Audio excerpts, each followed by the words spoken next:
성도 여러분, 안녕하셨습니까? 오늘은 2020년 8월 22일 안식일입니다. 기쁘고 즐거운 안식일이 되었으면 좋겠습니다. 정말 기쁘고 즐거워서 즐거운 것이 아니라 우리의 마음이 기쁘고 즐겁겠다라고 생각하면 또 이날은 기쁘고 즐거운 날이 될 것입니다. 무엇보다도 하나님께서 우리를 찾아오시고 또 생명력과 사랑과 은혜를 더해주는 날이기 때문에 그 하나님을 생각하시면서 다시 한번 기쁘고 즐거운 귀한 날이 되었으면 좋겠습니다. 오늘만큼은 이제 이 세상의 모든 염려를 내어놓으시고 하나님께서 주시고자 하시는 평안과 기쁨과 행복을 마음껏 누리는 시간들이 되었으면 좋겠습니다. 우리가 하나님을 찬양하고 기도하고 예배할 수 있다는 것 얼마나 귀한 특권인지 가만 생각해 보면 그 분명해집니다. 하나님 안에서 오늘도 행복하고 또 즐거운 시간들이 되기를 간절히 바랍니다. 저자면은 117장 너 근심 걱정 말아라 이 찬양을 함께 힘차게 부르겠습니다.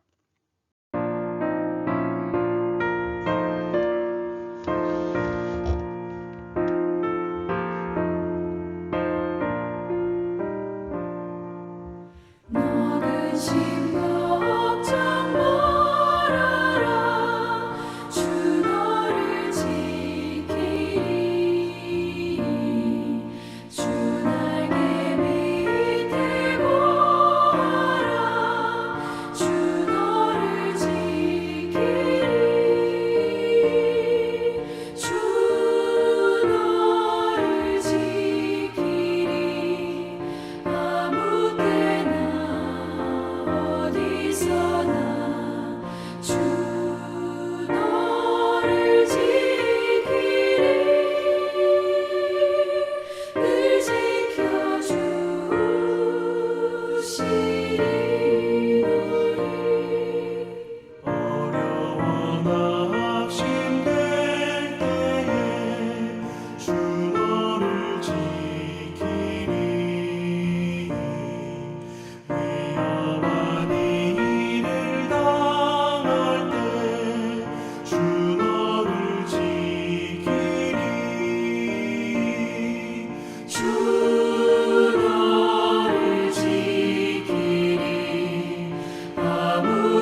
함께 기도하겠습니다. 하나님 아버지, 오늘 귀한 안식일을 주셔서 하나님을 만날 수 있는 기회를 허락해 주시니 참으로 감사합니다. 매주 안식일을 통해서 우리가 일주일의 삶을 이제 그치고 하나님과의 다른 삶을 시작할 수 있도록 도와주시니 감사합니다. 지난 한 주간에도 우리에게는 여러 가지 근심과 걱정거리들이 많았지만 이제 그 모든 것과 단절되고 이제 하나님과 연결되는 이 안식의 시간을 우리에게 주심을 인하여 참으로 감사합니다. 뿐만 아니라 오늘 우리가 하나님을 찬양하며 예배하는 시간을 허락하시니 감사합니다. 우리가 누구를 바라보고 살아야 되는지를 예배를 통해 가르쳐 주시니 참으로 감사합니다. 우리의 눈을 들어 하나님을 바라보는 한 이 땅에 있는 모든 것들은 우리를 위협하지 않을 것입니다. 이 모든 것에 대한 믿음이 예배하는 주님을 만나고 그 주님을 우리의 삶의 주인으로 확신할 때 이르러게 될 겁니다. 그래서 예배에 참여하는 것은 우리의 특권이고 또한 우리를 매우 행복하게 만드는 귀한 일입니다. 이 예배에 하나님께서 성령으로 임해 주셔서 예배 속에 보여지는 하나님을 명확하게 볼 수 있도록 도와주시고 주님을 잘 깨달아 알아서 주님으로 인한 믿음이 우리의 마음속에 만들어질 수 있도록 도와주시옵소서. 그래서 자비로우신 하나님, 그 자비의 하나님을 통해 다시 한번 우리의 삶에 새로운 용기와 힘을 얻는 귀한 생명의 시간이 되도록 인도하여 주시옵소서. 성령께서 시종을 주관해 주시기를 바라며 예수님 이름으로 기도합니다. 이제 특창을 함께 듣도록 하겠습니다. 특창의 제목은 죄짐 맡은 우리 구주입니다.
오늘 이 시간에는 자비 하나님께서 하시지 않는 일 세 가지라는 제목으로 함께 은혜를 나누고자 합니다.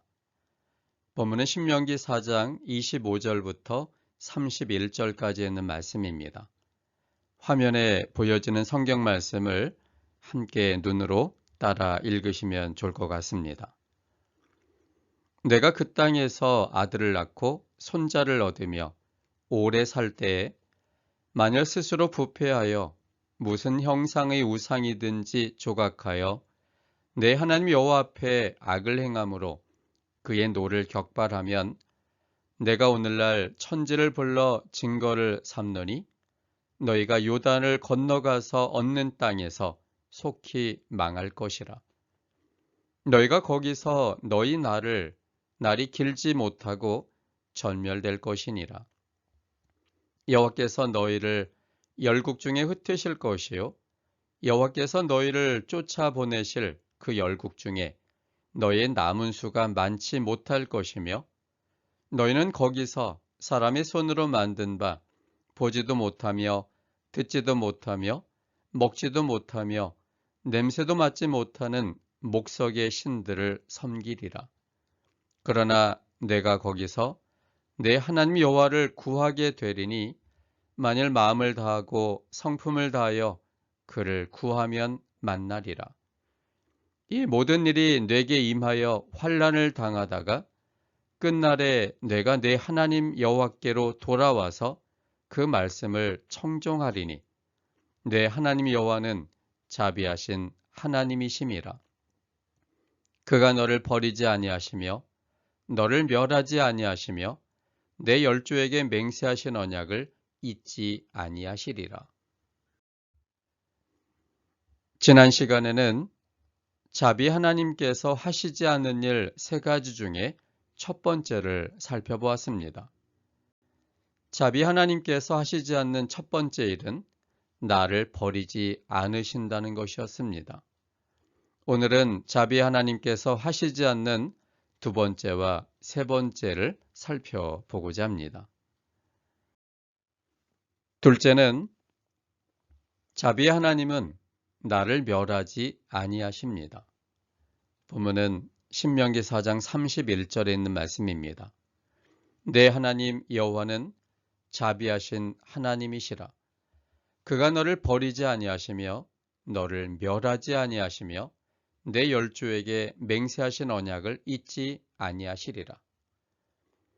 여호와 하나님은 자비하신 하나님이시기 때문에 그러므로 너를 멸하지 아니한다라고 모세는 강조하였습니다.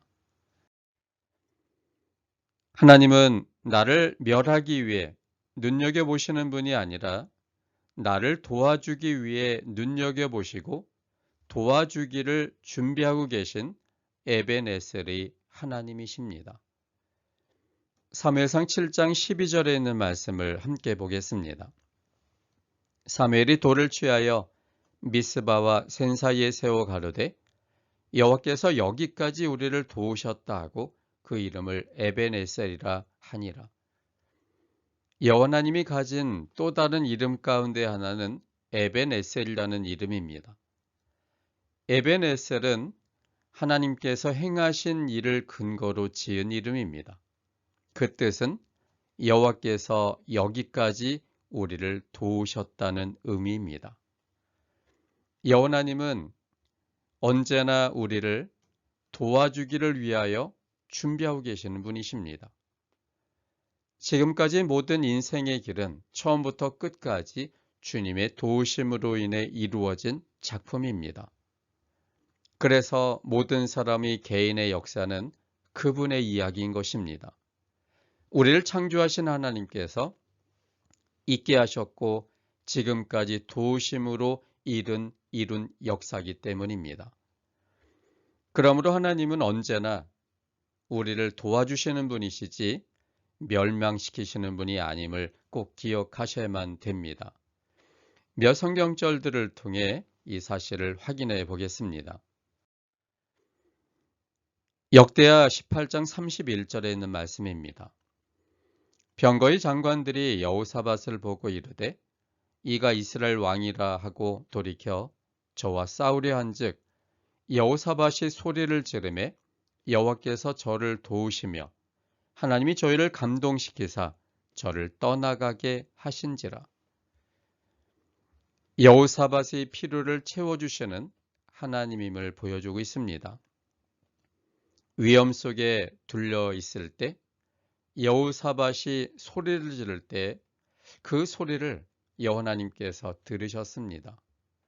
여호사밧의 소리가 커서가 아니라 여호사밧을 언제나 지켜보셨고 여호사밧의 필요가 무엇인지를 알기 위하여 눈여겨 집중하여 보셨기 때문에 여호사밧의 다급한 소리 역시 하나님의 귀에 놓쳐지지 않은 것입니다. 그래서 여호사밧의 요청에 하나님은 즉시 그를 도와주셨다고 기록하고 있습니다. 또 시편 118편 13절에 있는 말씀입니다. 내가 나를 밀쳐 넘어뜨리려 하였으나 여호와께서 나를 도우셨도다. 밀쳐 넘어뜨리는 일은 한순간입니다. 그런데 하나님께서 그 위험의 순간 가운데 도우셔서 넘어지지 않게 세워놓으셨다는 것 아닙니까? 이것은 하나님께서 언제나 그 사람을 주목하시고 도와주기 위해 준비되어져야만 가능한 일인 것입니다. 이처럼 하나님은 멸망시키시는 분이 아니라 우리를 도와주기 위해 우리를 주목하고 계신 분인 것입니다. 또한 이사야 41장 10절과 13절에 있는 말씀도 보겠습니다. 두려워 말라, 내가 너와 함께함이니라. 놀라지 말라, 나는 내 하나님이 됨이니라. 내가 너를 굳세게 하리라. 참으로 너를 도와주리라. 참으로 나의 의로운 오른손으로 너를 붙들리라. 여기 하나님께서는 참으로 너를 도와주겠다라고 약속하셨습니다. 참으로 너를 도와줄 것이기 때문에 어떠한 상황이 온다 할지라도 두려워하지 말고 놀라지 말도록 해주겠다고 약속하시는 겁니다. 하나님은 참으로 도와주시는 분이십니다. 또 13절 말씀도 보면 이는 나 여호와 너희 하나님이 내 오른손을 붙들고 내게 이르기를 두려워 말라. 내가 너를 도우리라 할 것임이니라.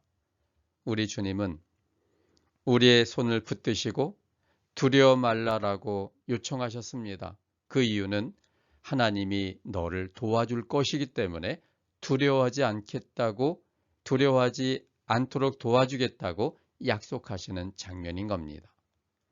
하나님은 언제나 우리를 도와주기 위해 준비하고 계시는 분입니다. 그러므로 두려워할 필요가 없는 것입니다. 히브리서 2장 18절에 있는 말씀도 보시면 자기가 시험을 받아 고난을 당하셨은즉 시험 받는 자들을 능히 도우시느니라. 우리 주님께서 이 땅에 계실 때 그는 이 땅에 있는 모든 사람들이 겪을 수 있는 모든 어려움들을 다 몸소 겪으셨습니다. 친히 고난을 당해 보셨습니다. 그래서 우리의 입장을 경험자로서 너무나 잘 알고 계신 분입니다. 그래서 우리 주님은 주님이 경험한 것을 토대로 우리의 입장을 충분히 이해하시고 그래서 우리의 필요에 맞는 그 도움을 적절하게 도와주시는 분이신 것입니다. 하나님은 인류의 모든 사람들에게 여전히 지금도 생명을 공급하시는 창조주이십니다. 마태복음 5장 45절에 있는 말씀에 보시면 이같이 한즉 하늘에 계신 너희 아버지 아들이 되리니 이는 하나님이 그 해를 악인과 선인에게 비추게 하시며 비를 의로운 자와 불의한 자에게 내리우심이니라. 우리 하늘 아버지의 품성이 여기에 잘 기록되어 있습니다. 악인과 선인에게 그 태양을 비추게 하시고 의로운 자와 불의한 자에게도 차별하지 않고 비를 내려주시는 하나님임을 보여주고 있습니다. 하나님의 품성은 그러므로 조건적이지 않다는 것이죠.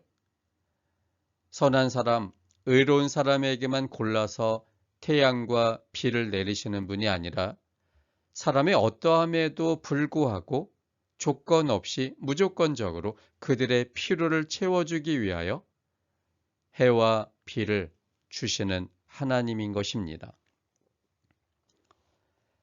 하나님께서 지금 당장 지구에 손을 떼시면 지구는 그 즉시 폭발해 버립니다. 하나님은 멸하기 위해 기다리시는 분이 아니라 그 생명을 공급하고 지탱해 주기 위하여 우리를 눈여겨보시는 하나님이십니다. 그러므로 이런 하나님을 우리는 참으로 존경의 마음을 담아 경외할 수밖에 없는 것입니다.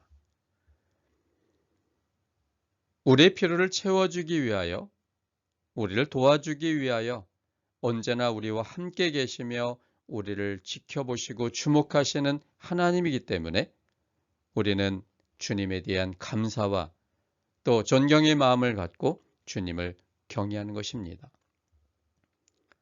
이런 하나님을 생각할 때 우리는 하나님을 경외할 수밖에 없습니다. 그런데 많은 경우에 하나님을 경외하는 이유가 이렇게 하나님께서 우리에게 베푸시는 은혜에 대한 감동으로 자연스럽게 그분에 대한 존경심과 감사의 마음을 갖고 주님을 경외하는 것이 아니라 두려움과 공포 가운데 그렇게 하지 않으면 하나님이 벌 줄 것 같은 두려움 속에서 경외하는 사람이 의외로 많다는 사실입니다.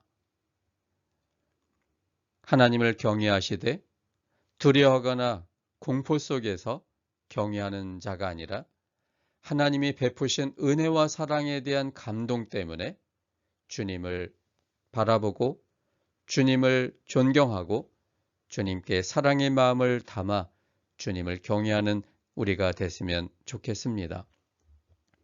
하나님은 우리를 위해 자신의 생명을 주시고 그리고 영원한 죽음까지도 감수하시는 사랑과 자비의 하나님이십니다. 경외라고 하는 말은 하나님의 인자하심, 즉 하나님의 품성에 대한 감동의 결과가 경외입니다. 시편 33편 18절에 보면 여호와는 그 경외하는 자, 곧 그 인자하심을 바라는 자를 살피사라고 기록하고 있습니다. 이 곧이라고 하는 단어는 앞에 있는 말을 다르게 설명할 때 사용하는 말이죠. 그래서 경외한다는 것은 하나님의 인자하심을 바라보는 것입니다. 두려운 것이 아니라 하나님의 인자하심을 바라는 자, 그것이 바로 경외하는 자의 모습인 것입니다.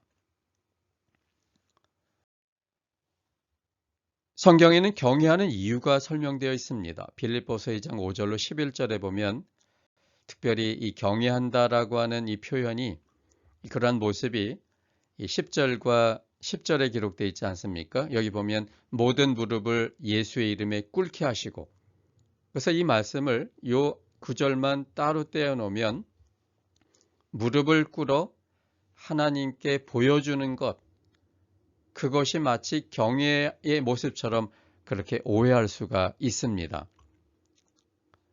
그런데 예수의 이름 앞에 이 땅에 사는 모든 자들이 무릎을 꿇어 경외하는 이유가 뭔지가 설명되지 않으면 이 부분은 오해할 수 있습니다. 하나님은 위대하시고 큰 분이기 때문에 모든 사람은 알아서 무릎 꿇어야 돼, 이런 측면의 이 말씀이 아닌 것입니다.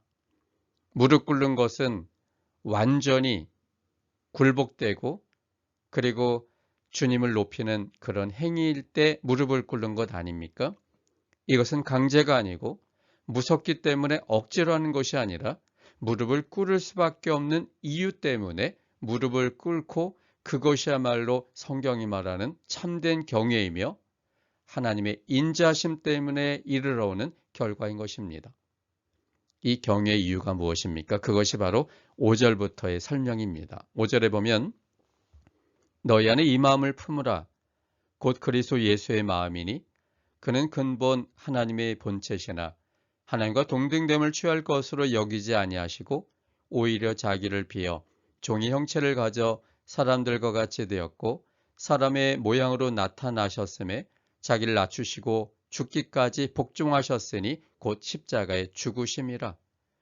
여기 예수님께서 그가 어떤 분이었는데 왜 이곳에 오셨고 그래서 어떤 일을 행하셨는지를 잘 설명하고 있습니다. 예수님은 근본 하나님의 본체십니다. 그는 하나님이시고 이름도 여호와란 이름을 사용하시고 아담을 창조한 창조주요 영존하시는 아버지입니다. 그런데 그분이 하나님과 동등됨을 취할 것으로 스스로 여기지 아니하고 오히려 자기를 비어 이 땅에 종의 형체를 가져 사람들과 같이 되어 사람의 모양으로 이 땅에 나타나셨습니다. 그 이유는 잃어버린 아들을 찾기 위하여 하나님의 아들인 첫 번째 아들의 이 아담의 모습과 같은 모습으로 아담과 같은 위치로 이 땅에 오셔야 했기 때문에 그는 두 번째 아담으로 하나님의 아들로서 이 땅에 오신 겁니다. 그리고는 아담이 선택한 영원한 죽음을 해결하기 위하여 그 영원한 죽음을 십자가에서 자신의 생명을 바쳐 죽으신 것입니다. 우리를 구원하기 위하여 창조주가 피조물이 되셨고 영존하시는 아버지 창조주가 그리고 하나님의 아들이 되는 사건이었습니다. 창조주의 생명을 바침으로 모든 사람을 구원하는 하나님의 모습이 십자가에서의 죽음의 모습입니다. 조건 없는 무조건적 절대적 사랑의 모습이 십자가의 죽음 속에 보여졌습니다.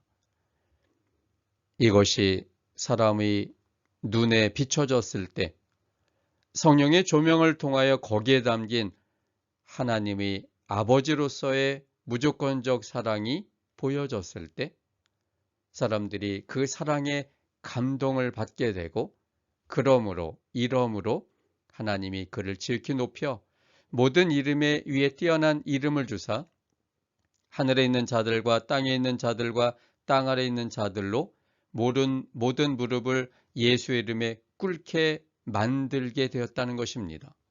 강제가 아니라 그분이 보여준 십자가에서의 하나님의 사랑이 모든 존재들을 감동케 하여 그렇게 죽기까지 낮아지신 그분을 높이기 위하여 무릎을 꿇게 되었고 그래서 모든 입으로 그런 사랑을 보여준 그분이야말로 그 예수야말로 구약에 예언된 그리스도이시고 그리고 그분이 주라고 시인하게 만들어서 이것이야말로 하나님께 영광이 돌려지는 모습이라고 기록하고 있는 것입니다.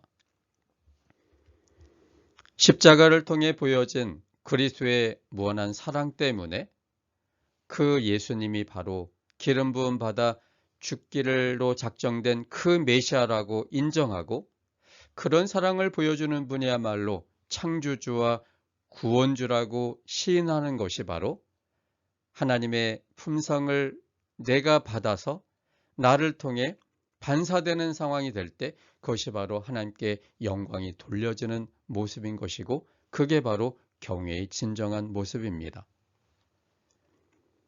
경외는 두려움 속에 하는 것이 아닙니다. 공포 가운데 하는 것이 아닙니다. 그렇게 하지 않으면 벌 받을까 봐 하는 것이 아닙니다. 하나님을 경외하는 이유는 하나님의 무조건적 사랑에 대한 감동 때문에 자발적으로 이루어지는 것입니다. 하나님은 악인조차도 죽는 것을 기뻐하지 않으십니다. 에스겔 18장 23절에 보면 나주 여호와가 말하노라. 내가 어찌 악인의 죽는 것을 조금인들 기뻐하랴. 그가 돌이켜 그 길에서 떠나서 사는 것을 어찌 기뻐하지 아니하겠느냐. 우리 주님은 어느 누구도 주님을 떠나 죽는 것을 원하지 않으시는 분입니다. 사랑의 대상으로 태어난 분들이기 때문에 모든 사람을 하나님은 사랑하시고 그들이 하나님과 더불어 영원한 삶을 사는 것을 매우 기뻐하시고 또 원하시는 분이십니다. 그 영원한 삶을 위해 자신의 생명까지 바치시는 분 아닙니까? 그러므로 그런 하나님이라면 절대로 악인이 죽는 것을 기뻐할 수가 없는 것입니다. 그렇기 때문에 오늘 신명기 4장에 나오는 26절에 전멸하고 또 27절에 나오는 남은 수가 많지 못할 것이라는 이 말은 하나님께서 그들이 우상을 숭배하기 때문에 처단하시는 것이 아니라 하나님은 그들의 선택에 대한 결과까지도 그들을 창조하신 하나님 입장에서 모두 책임지시기 때문에 그들이 선택함으로 인하여 결국은 죽어지는 그것조차도 내가 그들을 죽였다라고 하나님이 책임지시는 품성으로 기록했기 때문에 기록한 것이지 그들이 잘못했기 때문에 죽이시거나 그들의 죽음에 대하여 기뻐하시는 분이 절대 아니라는 사실입니다. 최후에 있을 마지막 악인들의 멸망도 같은 원리가 적용됩니다. 악인들이 하나님의 지속되는 사랑의 은혜를 결심하고 받아들이지 않으므로 결국은 그들이 선택된 대로 인정할 수밖에 없는 시점에 그들의 영원한 운명이 결정되는 것입니다. 하나님은 지속적으로 최종적 이 선택이 결정되기 전에 그들의 생각이 바뀔 수 있도록 성령을 통해 더 많은 은혜를 주시고 사랑을 베풀어 주시지만 끝끝내 그들이 하나님의 사랑을 거절하고 결심하여 받아들이지 않고 이제는 더 이상 시간을 더 많이 준다 할지라도 그들이 하나님을 거절한 결심을 바꿀 수 있는 그런 여지가 정말로 하나님 보실 때 완전히 사라진 그 시점이 되면 결국은 그들의 선택대로 인정할 수밖에 없는 시점이 되고 하나님은 그때 그들의 선택을 인정하게 됩니다. 그럴 때 그들의 운명이 결정되고 그것은 생명으로부터의 분리이고 결국은 그것이 멸망일 수밖에 없게 됩니다. 그래서 시편 34편 21절에는 악이 악인을 죽일 것이라고 기록하고 있는 것입니다. 하나님이 악한 사람이기 때문에 죽여버리는 것이 아니라 그들이 하나님을 거절했기 때문에 그런 생명을 받아들이지 않으므로 죽음이 그리고 멸망이 이르러 온다는 사실을 말하고 있는 것입니다. 그래서 하나님을 받아들이지 않고 하나님의 사랑을 부정하는 그 악이 결국 그 사람을 죽게 만드는 것입니다. 그러므로 멸망은 강제하지 못하시는 하나님의 품성으로 인한 결과인 것입니다. 하나님이 직접 죽일 필요도 없고 또 죽이지도 않는데도 멸망이 일어나는 이유 역시 하나님의 사랑의 품성 때문에 멸망이 일어나는 것입니다. 강제하지 못하는 하나님의 품성, 선택의 자유를 주신 하나님의 품성 때문에 자기 유익을 굳이 아니하시는 하나님의 품성 때문에 하나님은 그들의 마음을 강제로 바꿔서 하나님을 믿게 만들고 생명 속에 있게도 하실 수 있지만 그것이 절대로 그들을 행복하게 하는 것이 아니기 때문에 그리고 하나님은 강제하지 않기 때문에 그들의 선택을 인정하는 과정 속에 결과적으로는 강제하지 못하는 하나님의 품성 때문에 그들의 선택을 인정함으로 인한 멸망이 이르러 오게 되는 것입니다. 그래서 자비하신 하나님은 절대로 어느 누구를 멸망시키지 않습니다. 멸망이 오는 이유는 그 자신이 하나님의 사랑을 거절하고 절대로 돌아오지 않는 결과로 인한 것이지 하나님이 그 악인을 멸망시키기 때문에 멸망이 오는 것은 아닌 것입니다. 하나님께서 악인을 멸망시키지 않는 이유, 그리고 멸망시킬 필요가 없는 이유가 무엇일까요? 이 부분을 우리가 확실하게 이해할 때 자비하신 하나님은 절대로 사람을 멸망시키지 않는다는 이 말에 대하여 확신할 수 있게 될 겁니다. 하나님께서 악인을 멸망시키지 않는 이유는 그들에게 선택의 자유를 주시기 때문입니다. 하나님을 거부한다고 해서 멸망해 버리면 그것은 선택의 자유를 주시는 것이 아닌 것이지 않습니까? 그래서 하나님은 선택의 자유를 주시기 때문에 그들이 한 선택을 하나님을 거절한 선택을 했다 할지라도 그것 때문에 하나님이 그들을 멸망시킨다면 그것은 선택의 자유를 주는 것이 아니게 됩니다. 그래서 하나님을 거부한다고 해서 멸망시켜버리면 하나님의 품성과 충돌이 일어납니다. 그러므로 하나님의 품성을 생각할 때, 즉 선택의 자유를 주시는 하나님의 품성을 생각한다면 하나님은 어느 누구도 그들의 선택 때문에 잘못되건 좋지 못한 선택이건 선택 때문에 하나님이 멸망시킨다라고 이해한다면 그거는 크게 잘못되는 것입니다. 그래서 악인을 멸망시키지 않습니다. 그 이유는 하나님이 모든 사람에게 선택의 자유를 주시는 품성이기 때문입니다. 그리고 두 번째는 악인을 멸망시킬 필요가 없는 이유도 있습니다.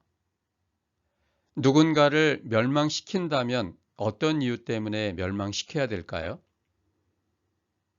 그냥 냅두면, 죽지 않는다면 멸망시킬 필요가 생기는 것 아닐까요?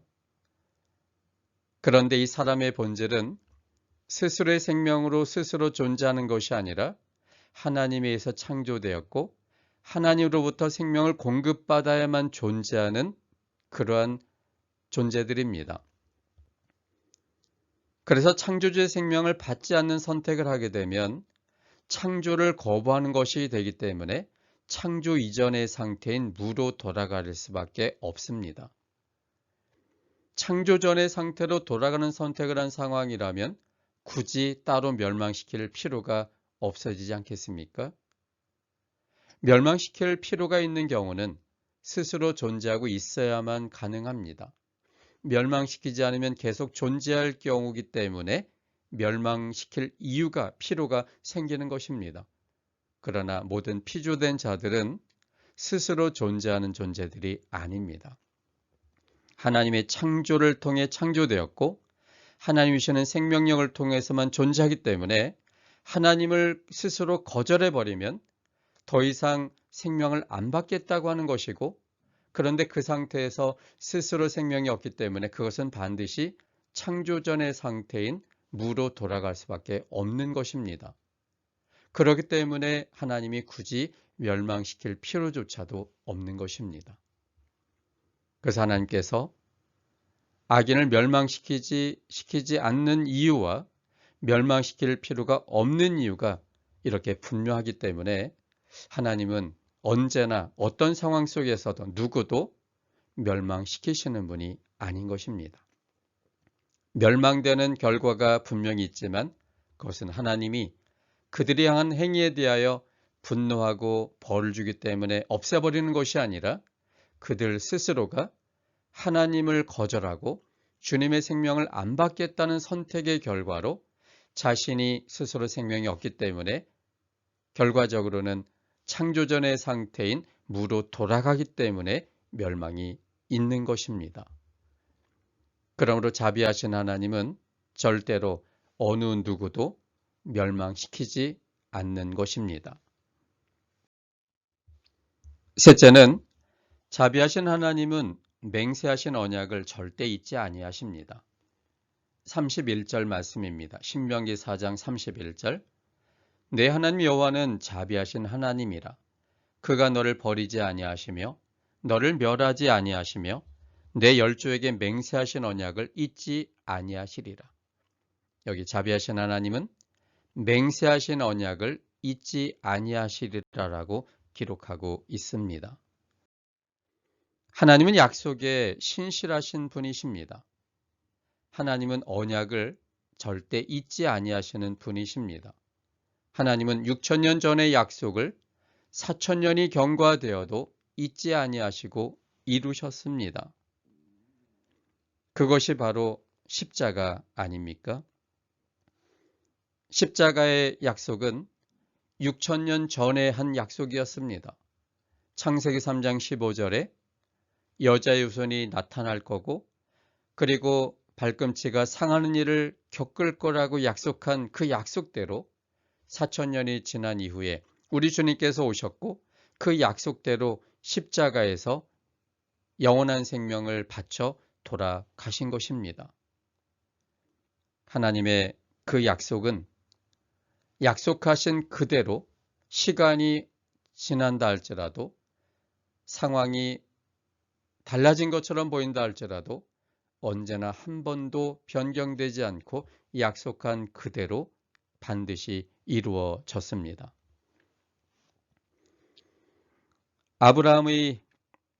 아브라함과 개인적 약속 역시 하나님은 반드시 이루셨습니다. 아브라함과 사라는 하나님이 약속했을 때 자신의 몸의 상태를 보면서 절대로 이루어지지 않을 거라고 생각했지만 하나님은 약속한 그대로 25년이 지났어도 또 사람이 생각에 악이 낳을 수 있는 조건들이 다 없어져도 하나님은 약속을 반드시 이루어내셔서 아브라함과 사라를 통해 이삭이 태어나도록 하셨습니다. 노아에게 홍수가 있을 거라는 약속이 120년 만에 성취되었습니다. 120년이라는 꽤 오랜 시간이 있었지만 그리고 비가 한 번도 내리지 않은 그 당시 상황 가운데 주님이 한 약속이 과연 이루어질까 상당히 의심스러운 상황이었지만 하나님은 약속한 그대로 120년 만에 약속이 성취됨을 보여주셨습니다. 하나님은 여전히 약속에 신실하신 분입니다. 그래서 성경을 구약성경, 신약성경 이렇게 부르는 겁니다. 그 약이라는 말은 약속이란 뜻이 있기 때문입니다. 그래서 구약은 옛날 한 약속에 대한 이야기이고 신약은 새로운 약속에 대한 이야기를 적어 놓은 책입니다. 그 약속의 책에 기록된 모든 약속은 하나님께서 그 이름이 명예를 걸고 반드시 지킬 약속인 것입니다. 예수님께서 우리를 구원하셨습니다. 예수님께서 우리를 구원하신 이유는 창세전에 있었던 하나님의 약속 때문입니다. 에베소서 1장 3절로 5절까지 있는 말씀을 보겠습니다. 찬송하리로다. 하나님 곧 우리 주 예수 그리스도의 아버지께서 그리스도 안에서 하늘에 속한 모든 신령한 복으로 우리에게 복 주시되 곧 창세전에 그리스도 안에서 우리를 택하사 우리로 사랑 안에서 그 앞에 거룩하고 흠이 없게 하시려고 그 기쁘신 뜻대로 우리를 예정하사 예수 그리스도로 말미암아 자기의 아들들이 되게 하셨으니 하나님께서는 창세전에 이미 우리의 구원을 약속하셨습니다. 주님의 기쁘신 그 뜻대로 우리를 예정하여 예수 그리스도의 십자가를 통해 우리를 사망에서 생명으로 옮기고 사단의 자녀에서 하나님의 아들들이 되게 하셨습니다. 이 약속은 이미 창세 전에 한 약속이고 이후에 그 모든 것들이 약속된 대로 이루어질 것이기 때문에 창세 전에 이미 주님의 죽음을 담보로 모든 사람들을 하나님의 자녀가 되게 하셨다라고 말씀하실 수 있었던 것입니다. 뿐만 아니라 예수님은 우리를 데리러 오겠다고 약속하셨습니다. 그래서 우리 주님은 반드시 우리를 데리러 오십니다. 주님이 약속했기 때문에 반드시 그렇게 될 겁니다. 요한복음 14장 1절로 3절에 보면 너희는 마음에 근심하지 말라. 하나님을 믿으니 또 나를 믿으라. 내 아버지 집에 거할 곳이 많도다. 그렇지 않으면 너희에게 일렀으리라.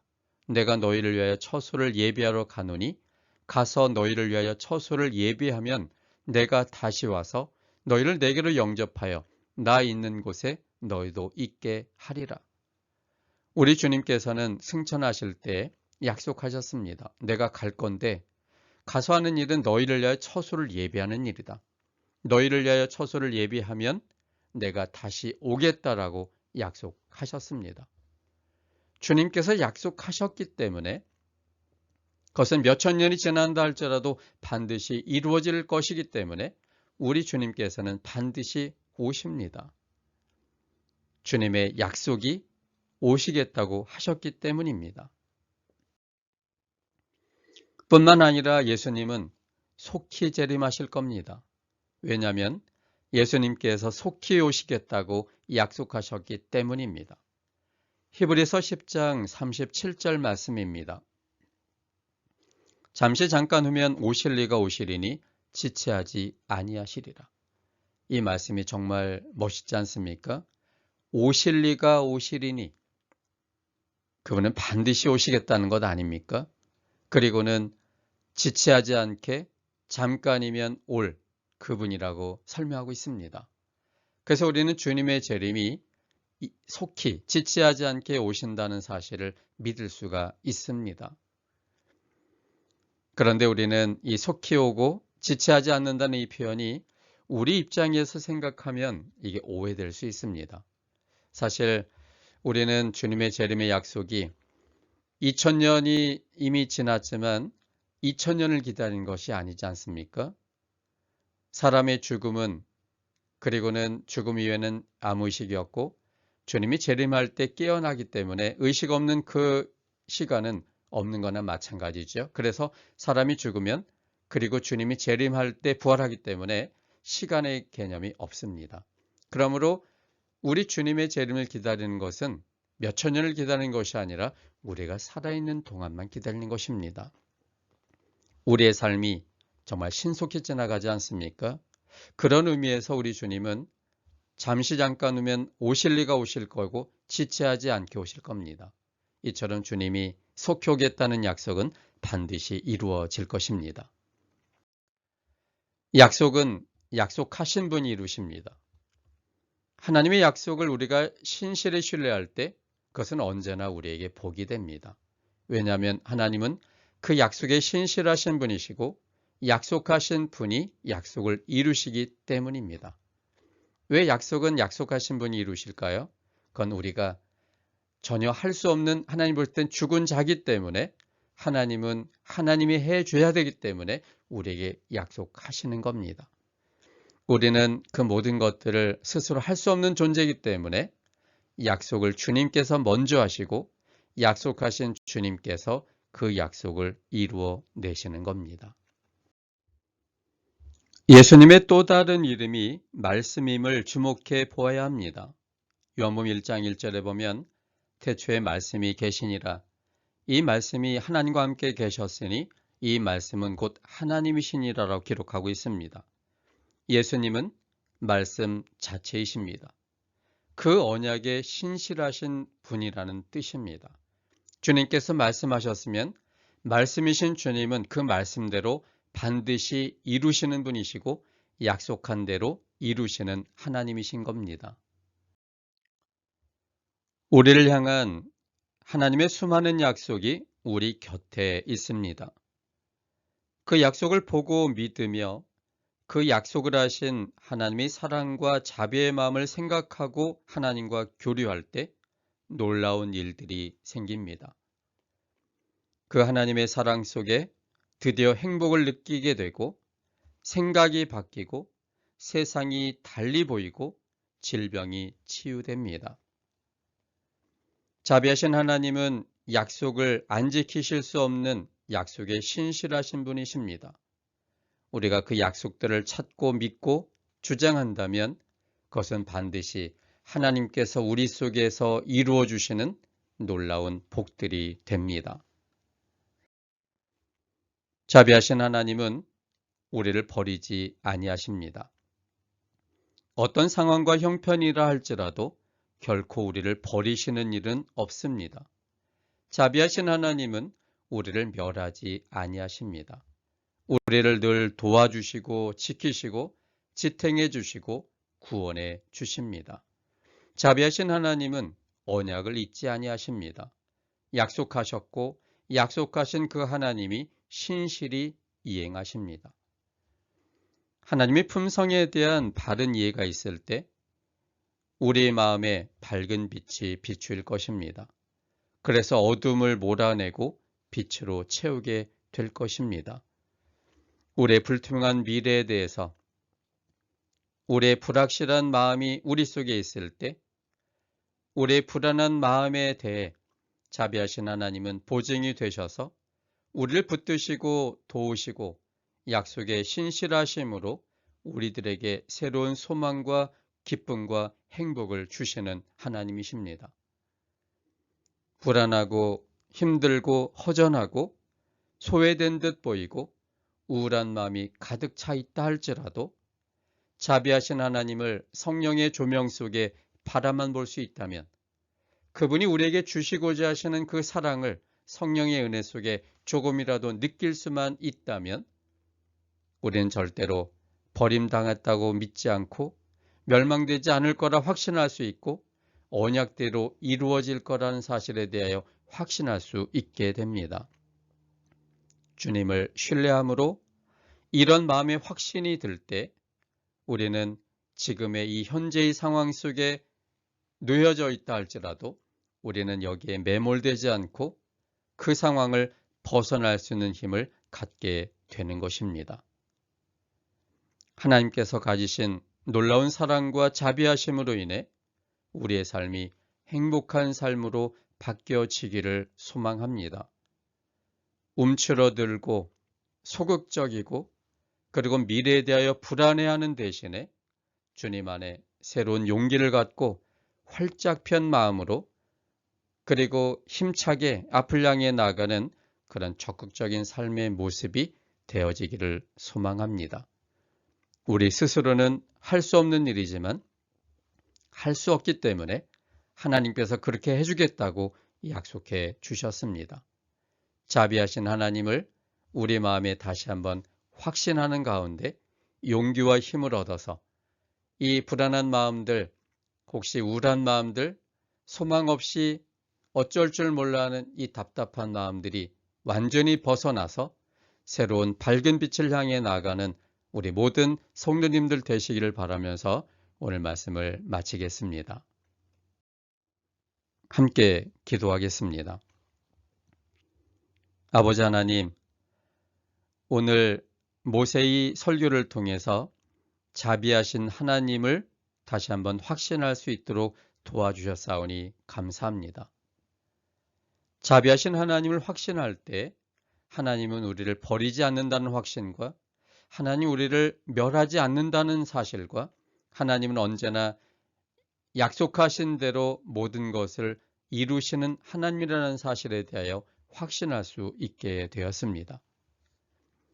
주님께서 우리 어떤 상황과 형편과 상관없이 우리를 언제나 도와주시고 지켜주시고 지탱해 주시고 마침내 영원한 구원 속에 들어가게 하시는 하나님이라는 사실을 확신할 수 있게 되었습니다.